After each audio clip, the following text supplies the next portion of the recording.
The original Blade Runner tells the story of a man who thinks he's a human being until he's forced to question what that really means. Blade Runner 2049 follows a man who thinks he is less than human until he dares to hope that he may be something more. Both stories use these characters to pose the question back to the audience, what does it really mean to be human? And how does that question apply to the people in society we have often deemed less than human? You've been getting on fine without one.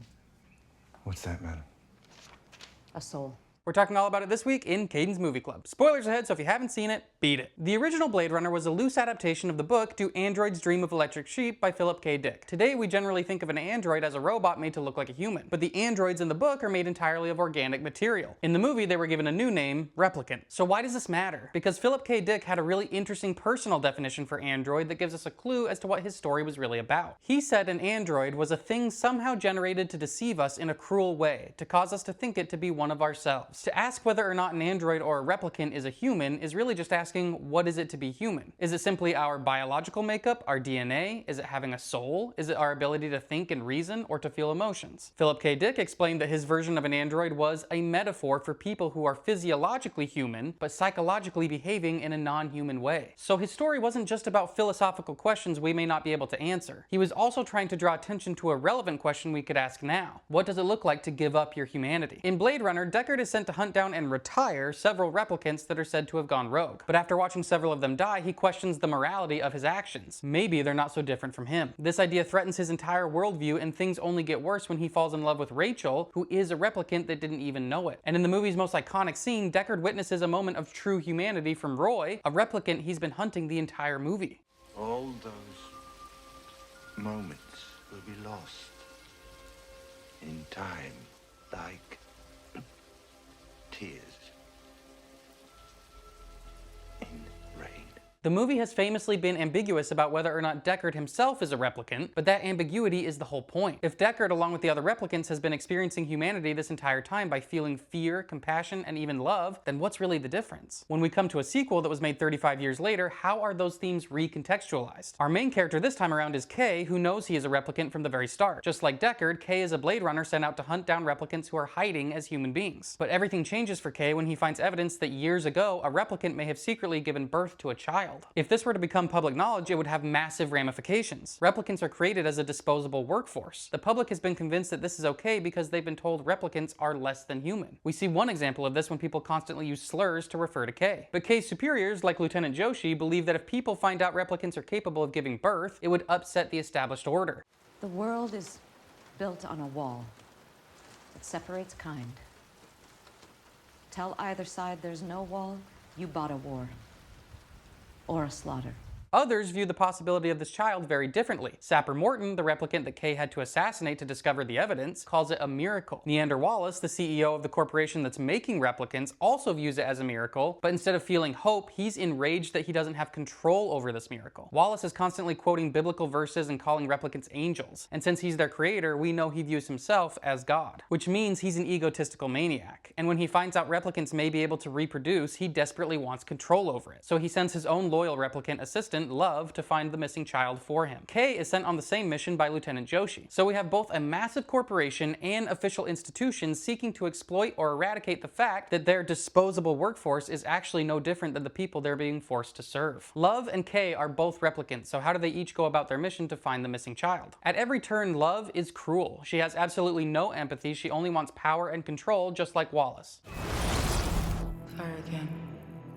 Fire again. Kay, on the other hand, repeatedly shows us that he has more empathy than even his human superior. I've never retired something that was born before. What's the difference? To be born is to have a soul, I guess. He only continues because he's been led to believe he doesn't have a choice. When he goes home, he tries to feel more human. He has purchased an artificial intelligence known as Joy and has fabricated an entire relationship with her. Kay desperately wants to believe Joy loves him back, but he and the audience are constantly reminded that she's an illusion.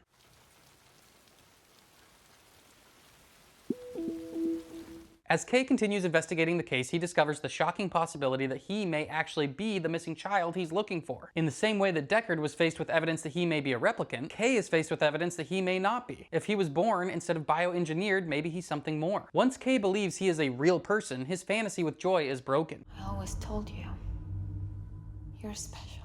Before, they were both less than human, but their old routines aren't enough anymore. The real boy needs a real name. Joe.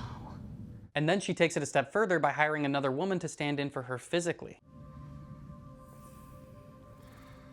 As Kay continues his investigation, he's led to multiple strange places: an off-the-books orphanage, an abandoned Las Vegas, and the dystopian streets of a future LA. In all of them, we see people that have been or are being used because someone else has deemed them as less than human, whether it's kids, women, or other replicants. Taking advantage of people by refusing to acknowledge them as equals is clearly the norm in this world. So it begs the question, who are the ones that really should have their humanity questioned? Those who are exploited, or the ones doing the exploiting? A person who lacks the ethics, empathy, and sincerity that are seen as defining humanity can be considered an android. Kay's investigation leads him to meet Dr. Anna Stellan, a woman who's contracted by the Wallace Corporation to create false memories to implant in replicants. She confirms that Kay's memories, which he thought were manufactured, are real, leading him to fully accept that he is the missing child. This leads him to find his father, who was none other than Deckard. And his mother was Rachel, but she tragically passed away in childbirth. Kay doesn't reveal his identity, but learns that Deckard chose to never seek out his child because he believed that would lead others to find the child as well. You didn't even meet your own kid? Why? Because that was the plan. Deckard is then captured by the Wallace Corporation to be interrogated about the child. In the process, Love destroys Joy and leaves Kay behind to die. But he's rescued by a group of replicants who are leading a rebellion. They reveal that Kay is actually not the child. The child was a daughter. So all of Kay's hopes that he may be something more now come crashing down. You imagined it was you. We all wish it was us. Maybe he really was just a thing created for a task and nothing more. And he's given another task. The rebels assign him to assassinate Deckard so that the Wallace Corporation won't be able to learn anything. Kay returns home depressed and unsure, and we get one final scene with him and Joy. But it's not the Joy he knew, it's an advertisement for Joy. You look lonely. And we're reminded that her slogan is, Anything you want her to be. Joy. she was an advanced system specifically designed to tell him what he wanted to hear, and it knew he desperately wanted to be a real person. He even realizes that the new name she gave him wasn't anything special. You look like a good show.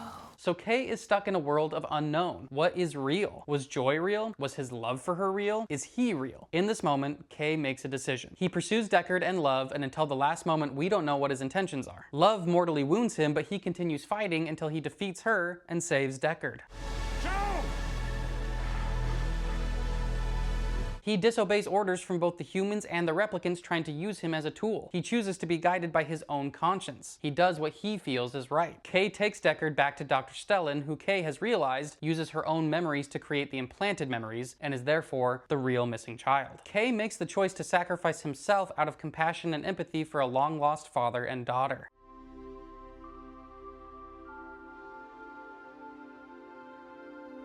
Throughout Blade Runner 2049, we're presented with a range of people that are human and non-human. But as the story continues, it illustrates that whether or not someone is a replicant has no bearing on their humanity. Instead, the core traits of humanity are things someone chooses to be. Human characters like Wallace and Joshi give up their humanity, and as a replicant, Love never finds it. But Kay goes through an entire emotional journey in which he yearns to love and be loved, and in the end chooses to embrace that for people that are essentially strangers to him. Why? What am I to you? Go meet your daughter. And then there's a number of characters where the details aren't so simple. It leaves it up to the audience to answer the questions. Were they real or something created to deceive? Do their choices indicate that they have embraced being human? Let me know what you think. And next week we're going to be taking a look at a movie that many people consider to be the modern blueprint for what a good sequel should be. The Empire Strikes Back was released in 1980, 3 years after the surprise global sensation that was Star Wars. It's hard to really convey to modern audiences how little faith anyone had in the first Star Wars movie before it came out, including George Lucas. But when Star Wars became the highest grossing movie of all time, Lucas obviously changed direction. And the result is the real reason why Star Wars became a massive franchise instead of just one great movie. So here's some questions to keep in mind while you watch. In what ways do each of the main characters progress from the first film? What new things do we learn about them, and what story moments lead to these new insights? How does the tone shift in this movie while still feeling like a continuation of the first story? How does the ending of Empire compare to the ending of Star Wars? How does triumph and tragedy function differently in the story structure between the original and the sequel? So let's chat about Blade Runner 2049 in the comments, and I'll see you back here on Friday to discuss The Empire Strikes Back. And if you want to stay in the know about Movie Club, you know where to go.